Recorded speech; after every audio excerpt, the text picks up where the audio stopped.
Bishops Conference of the Philippines sa lahat ng magsuot ng puti sa mga darating po na linggo at mag-display ng mga puting ribbon sa mga tahanan, sasakyan at pampublikong lugar mula Oktubre hanggang Nobyembre po ngayong taon.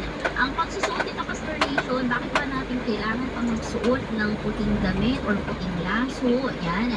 Yung pagsusuot po nito, Pastor Nation, ng puting damit or puting laso o ribbon ay sumisimbolo po ng pagpapakita natin ng desire for transparency. Gusto natin ng transparency, ng accountability, and good governance. At ito po ay way natin para tumindig sa laban sa katiwalian upang malinis ang ating bansa sa mga anomalya at sa mga korupsyon na nararanasan ng ating bansa. Tandaan mo, Pastor Nation, never natin magiging deserve ang ganitong klase na sistema. Kaya ipagdasal natin ang mahal nating Pilipinas na